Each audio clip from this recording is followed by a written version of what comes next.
Happy Friday, everybody. It is the last Friday in February. So I wanted to kind of end the month talking about heart health because this is Heart Health Month and just wanted to kind of shine a light on our heart and ways that we can keep it healthy.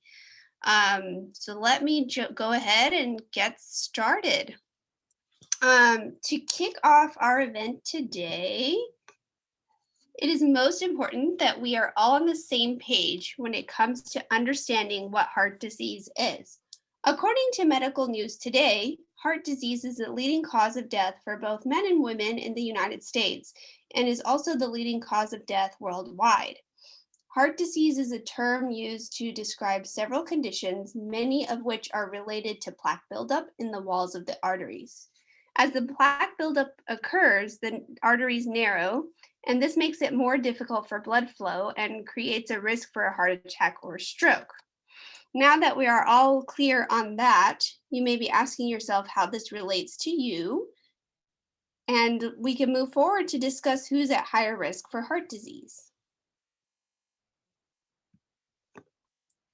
So when we look at heart disease, it is important to know some of the leading causes to best understand how to reduce your risks.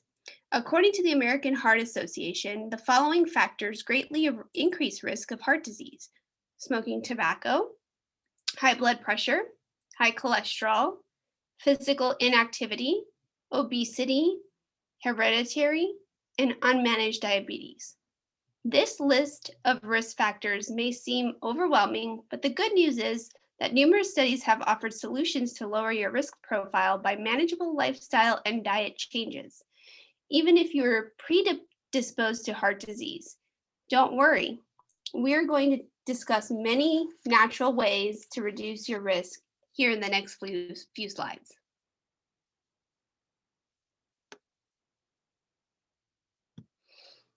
So, how to reduce your risk.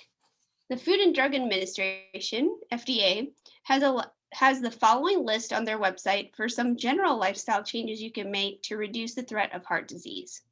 Quit or don't start smoking, exercise regularly, maintain a healthy weight, and eat a heart healthy diet, which we'll talk about here. I'll give some ideas for recipes and things like that in the next few slides. FDA cardiologist Sherry Targum explains this as, for example, you can eat fruits and vegetables with each meal and limit saturated fat and added sugars. And if you choose to eat meat, choose the leanest cuts available and prepare them in healthy ways. If you smoke or are considering starting, please contact a health professional to discuss all health risks associated with smoking, including cancer and possible death. Additionally, smokefree.gov has some great additional resources for quitting. So let's dive right in and discuss diet, as eating heart healthy is one of the leading ways to reduce your risks. So heart healthy diet. To think we can treat heart disease by lowering cholesterol, lowering blood pressure, and lowering blood sugar with medication alone is like mopping up the floor while we leave the faucet running as the sink overflows, says Mark Hyman, MD.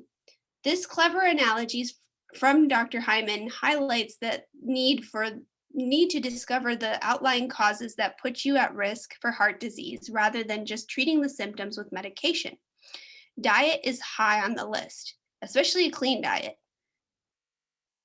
is a great guideline for getting started on a path to optimal health. So what does that look like? So you want a variety of fruits and vegetables, whole grains, low-fat dairy products, and those are if tolerated, because not everybody tolerates all grains and dairy very well. So talk to your doctor if you have questions in regards to those foods. Skinless poultry and fish, nuts and legumes, non-tropical vegetable oils. This is, however, just a general list and not relevant to everyone. So what's on the menu? Here's a list of foods that fit within the guidelines of the recommendations given by the American Heart Association that we found at Prevention Online: wild salmon, sardines, nuts, liver, chia seeds, oatmeal, blueberries, green tea, soy milk. And again, you need to consult your doctor when you're consuming soy, because there are certain people who don't benefit from it. And of course, if you're getting soy, ideally, if you could get it organic, it is better because it is one of the higher processed foods. Dark chocolate, raisins, yams, whole grains. Again, same thing, just consult your doctor to see if that's right for you. Apples, Brussels sprouts, oranges, avocado, and just a little bit of red wine.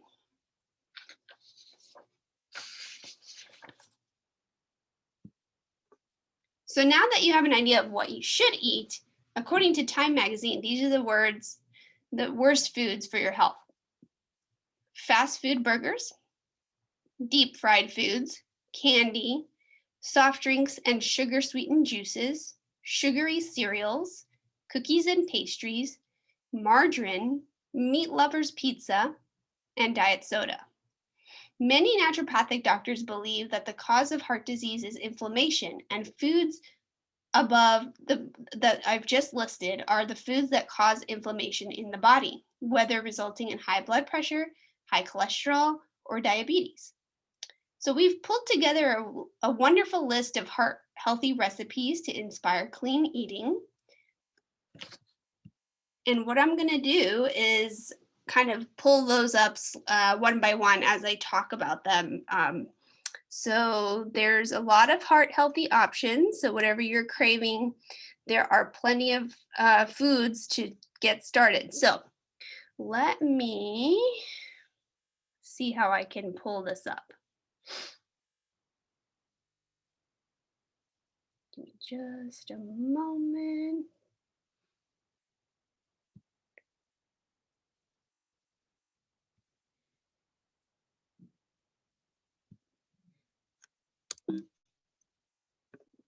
And let's see if I can pull up.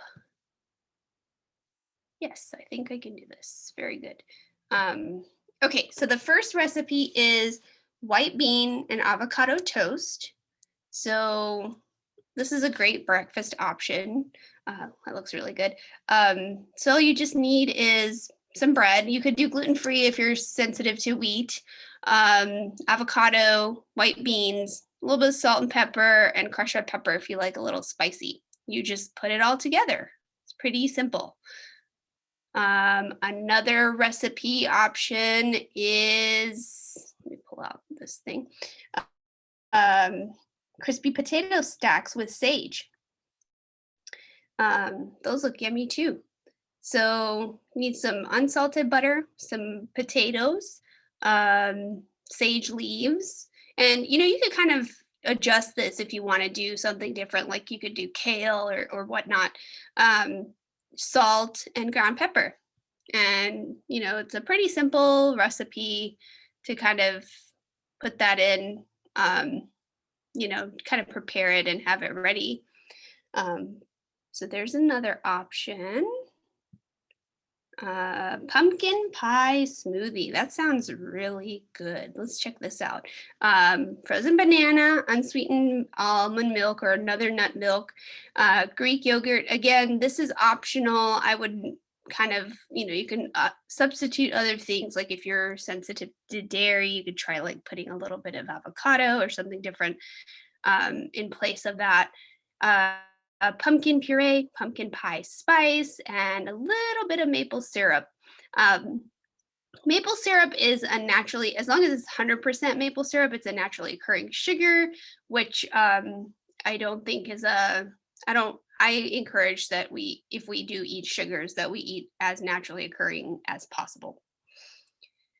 And then last breakfast recipe are these oatmeal raisin granola bars. These look really good too. Let's take a look. So oats, if you can get gluten-free, if you're sensitive, that's ideal.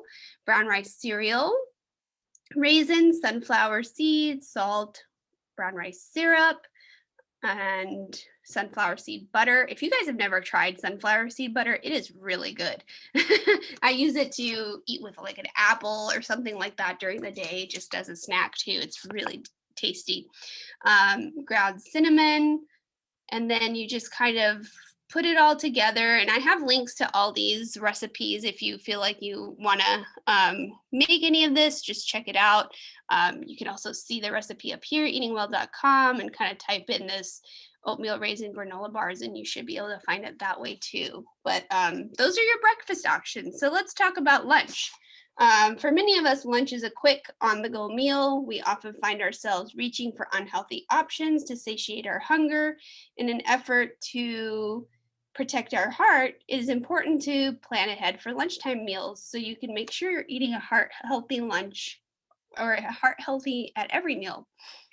So here's some options. So roasted veggie and hummus pita pockets. This looks yummy. This kind of looks like a Mediterranean falafel plate or something. So again, whole wheat pita bread. Again, if you're sensitive to wheat, this may not be a good recipe for you, but we do have some other options coming up. So hang in there. Hummus, salad greens, vegetables. You can kind of see how you want those. And then feta cheese. And again, cheese is something, if you're sensitive, just kind of be cognizant of what you can tolerate. So there's that. Another option is this citrus lime tofu salad. Again, wanted to talk on soy. Just be careful with soy. It's very processed, so try to buy organic where you can. Very packed with protein. You can mix it with any kind of greens that you like, veggies that you like, tofu, pumpkin seeds, and then this vinaigrette, which I think they provide a recipe. Like, yeah, you could just kind of click these links and make whatever you like, or kind of make your own spin on it. Another option here is this mixed green with lentils and sliced apple. This looks really good too. So just need some of these lentils, salad greens, crumbled feta, red wine vinegar, olive oil, pretty simple looking. One step. I mean, these are nice because they're like one step recipes, right? I think you can even buy like pre-made lentils, pre-cooked lentils at Trader Joe's. So, I mean, anything you can do to kind of make things easier to get through the week is great. So there's that list. Let me see what else we've got going on here. So we did the mixed greens and apple. Yep. Okay, so we're done with this list. Let's jump to dinner. So dinner is a very important meal. It's a time to sit down and decompress for the day. It should also be time to nourish our tired, work-worn bodies. Preparing dinner does not have to take hours. And to demonstrate that, we have a few recipes from same website, Eating Well. So just that.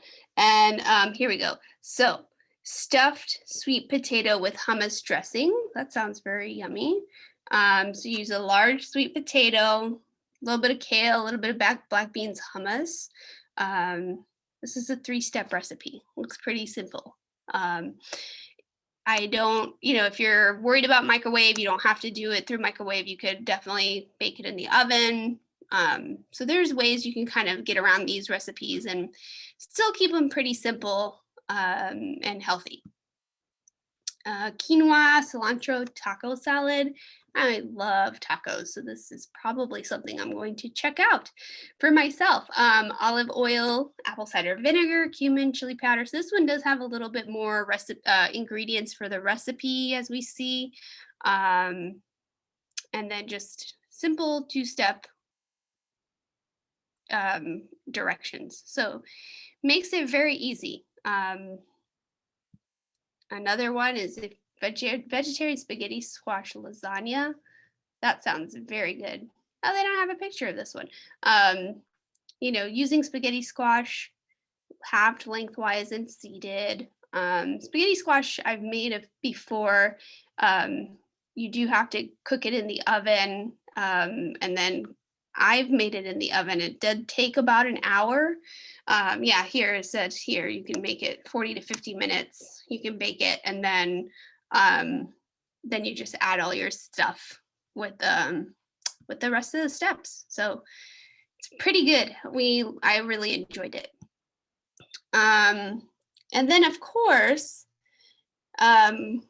we do have dessert on the table. We can make dessert healthy. So this is where, again, if you are struggling with diabetes or something like that, I would be very careful about eating too many sugary foods and things like that. But if you do have a sweet tooth and kind of feel like you need some options, there are healthy ways to include that into your diet. So these no bake peanut butter cookies seem really easy. Does require a little bit of milk. I don't know how it would taste with the nut milk. You may have to look up other websites for optional recipes to kind of help with that, because I think Food Babe also has a recipe of these types of cookies on her website, and hers are probably dairy free. So just kind of look around, but here's the ideas where you can kind of look and make some of these things. Frozen chocolate chip banana bites. Oh, this is really yummy. 2 medium bananas and then dark chocolate pieces. And then you can just arrange the bananas and add the melted chocolate over it, and then freeze it. It's so yummy. Mango fruit leather. Wow. Okay, so some ripe mangoes, water, and lemon juice. And literally you just kind of bake it and dry until it's dry. It's a long process, but it looks really good. And this is one I was looking forward to trying, apple mini fruit pizzas. So you just have an apple, it looks like they've cut it crosswise, and then almond butter, chocolate chips, salted roasted pistachios, and honey. And you can even maybe try the sunflower butter on that too, and see how you like it. That looks really, really yummy.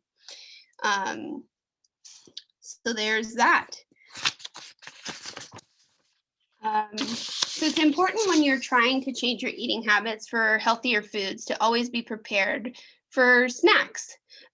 So here are some ideas for snacks throughout the day that are healthier. So smoked tofu vegetable sushi roll.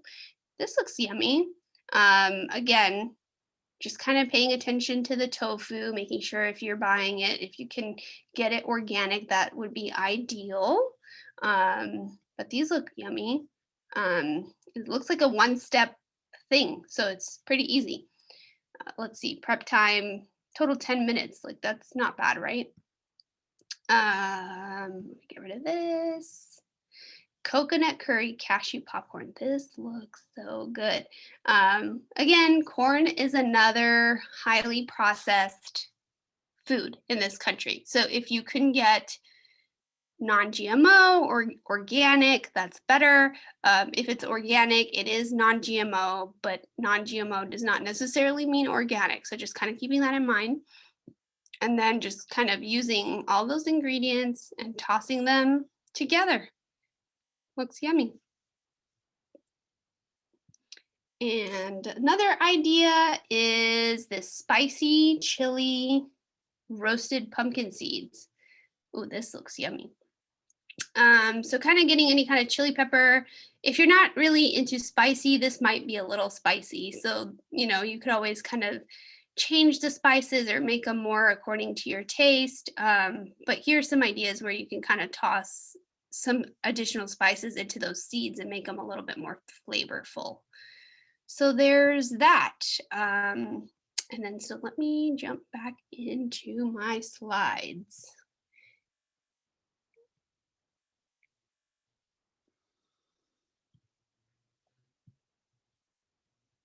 Here we go. Perfect. So exercise should always be part of a healthy lifestyle. But if you're wanting to target a healthy heart, there are some specific exercises that are recommended for reducing your risks. One is strength training and resistance training. American Heart Association recommends that strength training exercises be done twice weekly. This includes push-ups, squats, sit-ups, and jumping jacks. So you don't necessarily have to have weights to do this. Um, you just need some kind of resistance. So it's great for strengthening bones, muscles, connective tissues, lowers the risk of body injury. And it's also good for increasing your body's muscle mass, which is increasing the amount of calories your body burns and maintaining a healthy heart. Walking and running. So walking is a low impact exercise that's easy to start and then build up to a more sustained movement like jogging or running. Walking is awesome for lowering blood pressure and cholesterol while increasing energy and preventing weight gain. Yoga is also very beneficial. So I'm going to jump into yoga next. So as mentioned, yoga. I found this on the. That's funny. Sorry. As mentioned, yoga is a great exercise with proven mental and physical benefits. Not only does it tone muscle, but it can also help reduce stress, lower blood pressure, increase lung capacity, and blood circulation, all while giving you the overall sense of well-being and balanced. All things good for your heart. So let's check out some of the heart healthy poses. Let me pull that up 1 second.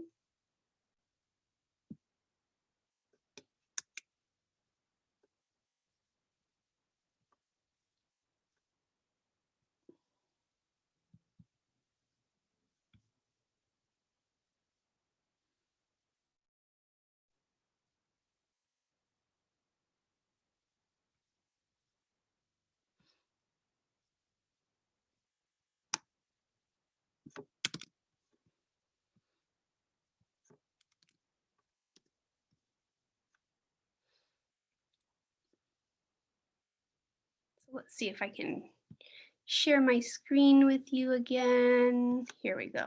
So for heart healthy yoga poses, we have boat pose, triangle pose, peacock pose. These seem a little hard, but you could start by something very simple. Like these look pretty easy. This looks pretty easy. High lunge, low lunge. You can also try this. Warrior is a good one. And breathing. So these are some good ideas to try for heart health. And this is yogajournal.com is a great place where you can access that information. All right, let's jump back into my slides.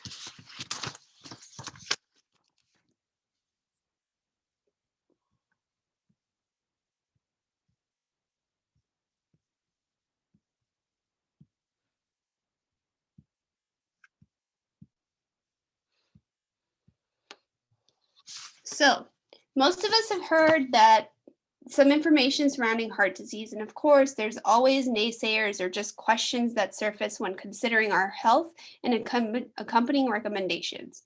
We wanted to look at a few of the commonly believed myths and discuss why they're not credible. This is one we hear often. Heart disease is something only older people should worry about. This is false. According to the Mayo Clinic, all of us should take heart disease seriously. There are even risks for younger people based on family history and lifestyle.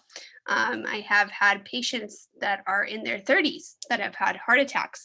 So this is definitely something that needs to be taken seriously, especially if you have family history of this. Another one is if you're a longtime smoker, you can't reverse the damage that's been done to your heart or reduce the risk of heart disease. This is false. Harvard Medical School states that quitting smoking has immediate benefits no matter how old you are or how long you've been smoking, and those benefits start the moment you quit.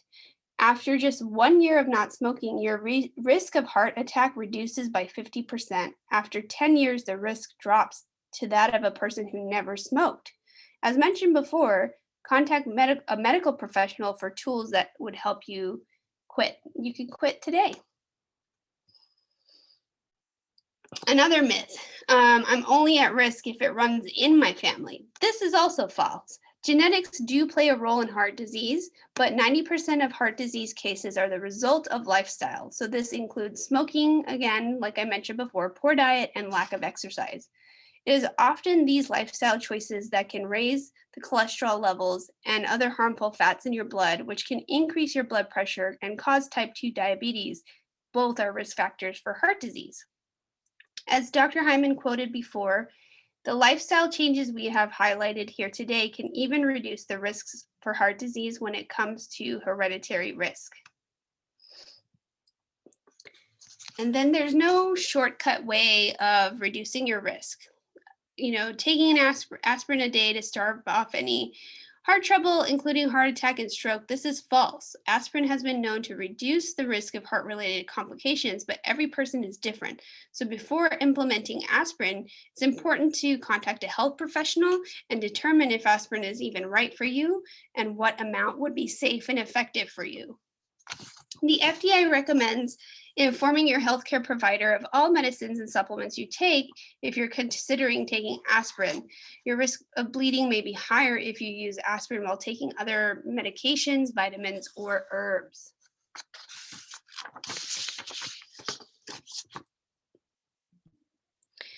So, kind of taking a look at the spices. So, according to Cleveland Clinic, the following herbs and spices are great heart-healthy ways to add flavor to your meal: allspice, basil, bay leaves, black pepper, caraway seeds, cayenne, and chili powder.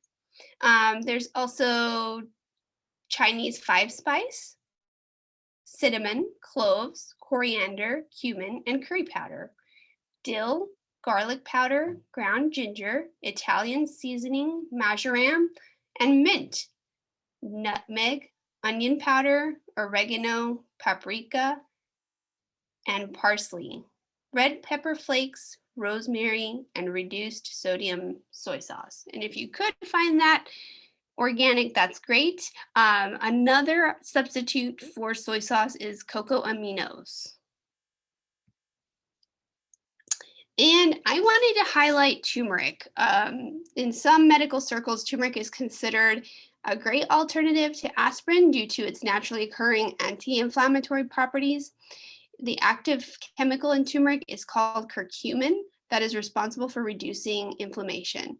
Curcumin, according to the Curcumin for Health online, is a great option when without the potentially life-threatening side effects of certain medications. Curcumin is known to reduce the spread of inflammation safely.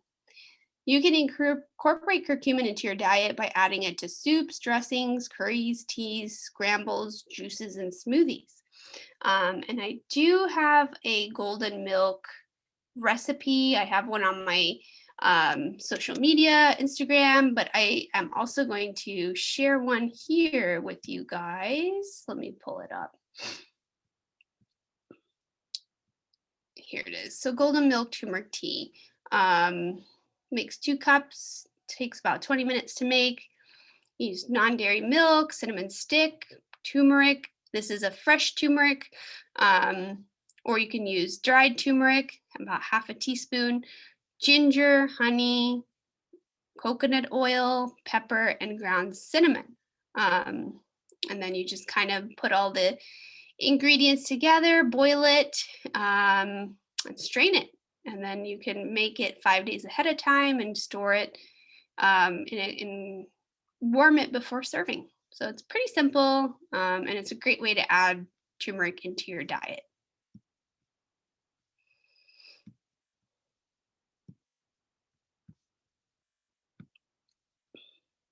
Okay. Good. So the other thing I wanted to just touch on is mindful eating. So let me pull that up, because all of these things can be done, but you need to be doing it mindfully. So mindfulness is being aware of your surroundings, taking everything in, appreciating how things are. Many people can struggle with their relationship with food. So here's a few tips to improve that relationship. Listen to your body, eat when you're hungry, turn off all distractions. So you shouldn't be, even from Ayurvedic medicine, you shouldn't be watching TV or on your phone or internet during a meal. You can always start your meal with gratitude, prayer, a few deep breaths. Engage all your senses, kind of look at what your surroundings are, the colors, the scents of the food. And then imagine, this is huge, imagine the food providing your body with nutrients it needs. And envision a healthy version of yourself. And then, stop eating when you're 80% full. You don't need to overstuff yourself. Eating slowly, focusing on chewing, the textures, the savor, the flavors. And don't get frustrated if you don't do it perfectly. Just take your time and be patient with it. So just wanted to share that as well. Um, and then let me head back to our slides here.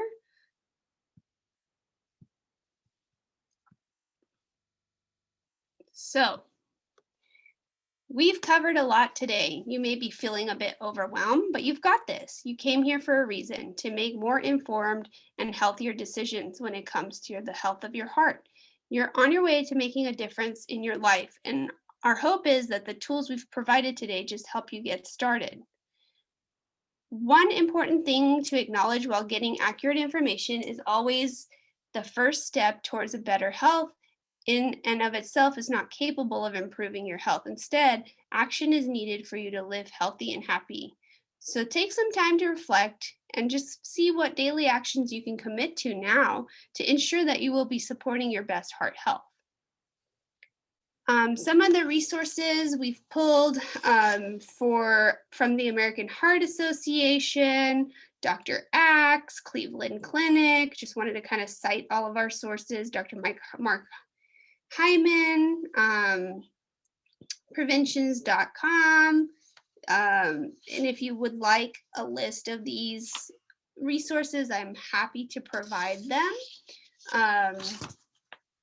Just let us know.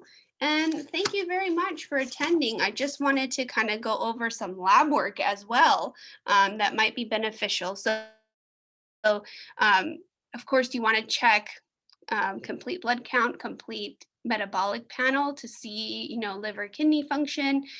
Kidney function can definitely affect heart health. So just kind of taking a look at those, make sure those are going okay. Cholesterol levels, lipoprotein A is a genetic factor, so taking a look at that and checking for atherosclerosis. High sensitivity CRP is a great way to check for cardiac markers and atherosclerosis, and then looking at hemoglobin A1C. So thank you again for attending our event. It means a lot to be able to share this information with people who are ready to make changes in their lives. Now's the time to implement some of these things we discussed. So please reach out if you have questions and concerns. We're here to help, and we're offering a short, limited person package. So we have a heart health package for $725 that includes your first 3 visits and $100 towards supplements. It does not include labs because you may already have had labs done, or we may need to do specific labs. So I try to make that more individually based. And then the $100 towards supplements helps us kind of be able to pick and choose what supplements may be most beneficial for you based on what's going on with your heart health.